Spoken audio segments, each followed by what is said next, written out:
Welcome to another episode of Money and Medicine. I'm one of your co-founders, Stefan, and today we are going to talk about the one thing that doctors hate talking about, and that is networking, how to be a connector, right up next.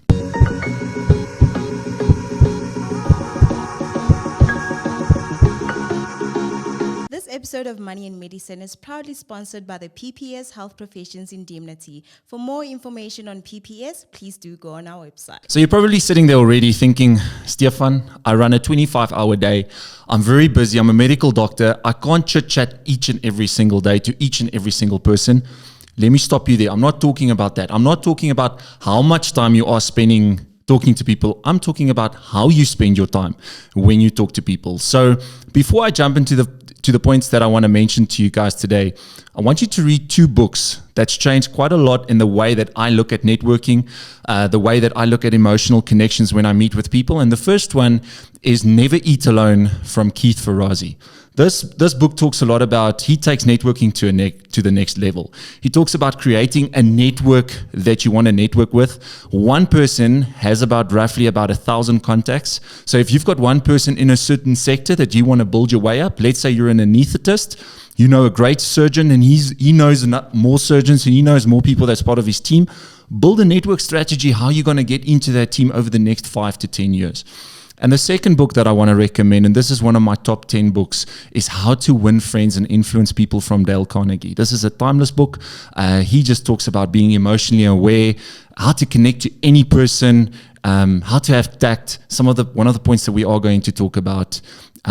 So with that said, let's jump into the points. So point number one, and remember, this isn't just for patients. This is something that you can actually apply on some of your colleagues as well. But remember names. Dale Carnegie says this is literally one of the sweetest sounds that somebody can hear is their own name. And 3 practical tips that you can actually do that is, once you greet somebody, let's say I greet Sean, and Sean say, hi, my name is Stefan. Sean, yes, Sean. Just repeat the guy's name and you will remember it quite easily. Make a connection to Sean. So you can remember next time, Sean is that guy, that's the connection. Okay, yes, Sean. And just before you leave, greet him slowly. It's Sean, right? Yes, it's Sean. Then you will remember the name. So remember people's names, that's quite important.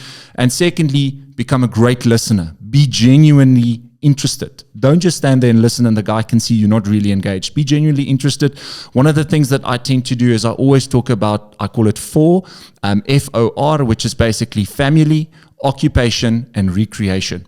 Tell me a little bit about your family. Where did you grow up? Where are you from? Occupation. So how did you get into medicine? What made you sort of make this decision to come into medicine? Quite interesting. Nobody else in your family is medicine, or everybody else in your family is a medicine. I can see the relation. And then lastly, also recreation for R. And where are you going this weekend? It's a long weekend coming up. What's your plans? It's just December. Do you guys have December plans? I see you like traveling. Where are you going? So just a couple of things that you can talk about when you talk to somebody. And then third is, don't keep score. Keep on giving. So sometimes what we do is we've helped somebody. We've given something to somebody. Now we're keeping score. So we're thinking, this guy now needs to give me something back. Keep on giving. There's a quote that says, you can give without loving, but you can't love without giving. So love people, see where they are, keep on adding value to their lives, keep on being the person where if people are around you, they feel full. If people are around you, they just feel that this guy is always, when I leave there, this guy just added so much value to when I'm there. The fourth point that I want to make is making people feel important, but in a sincere way. So when you meet with a patient, Mr. Jones, listen, we're here for you. I just spoke to the team. Everybody is ready for you. You know, if there's issues, I've asked Sister Mary just to let me know. She's on WhatsApp with me. I'll follow up with her within the next 10 to 15 minutes. Remember that person, when he's at his lowest, you are the person that he's engaging with. So just see people for where they are. Understand that people are from different backgrounds, different social, cultural backgrounds. So understand where they're from and just be genuinely interested in people. And then the last, but certainly not least point that I want to make is having tact. And there's a lot of books and a lot of material you can Google about this, just how to have tact and how to have sort of like bedside manners.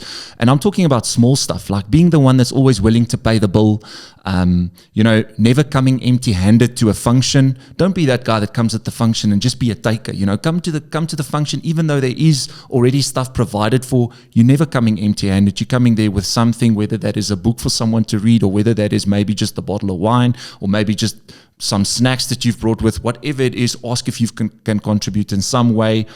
Remember birthdays. That's something that's also quite important. Don't be that doctor that walks into the ward and everybody is celebrating Jimmy's birthday, and you're like, I didn't know it's your birthday. Don't even say that line. Like, be the guy that comes in, Jimmy, I remember it's your birthday. I saved it on my phone, or I've got an app, or whatever you want to say.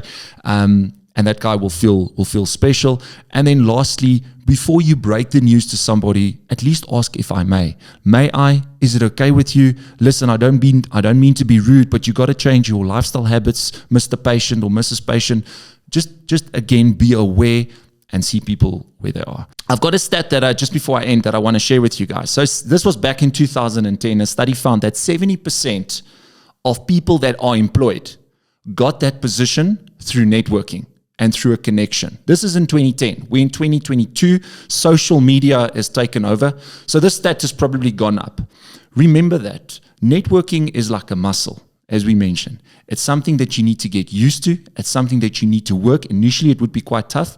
But as you grow, that muscle grows, that connection grows, and more importantly, the network of that connection will grow. I hope you found this episode quite useful. I want you to go watch this episode that we did on self-defense.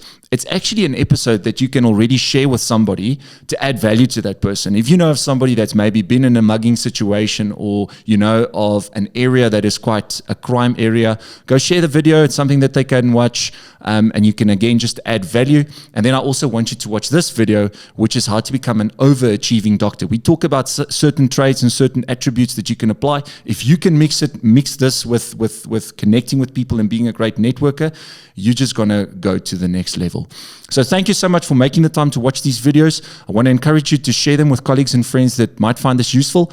I also want you to go down to the bottom of this page, hit the subscribe button, hit the like button. Feel free to comment if you've got some stuff that you want to share with us. And until next time, plan the plan.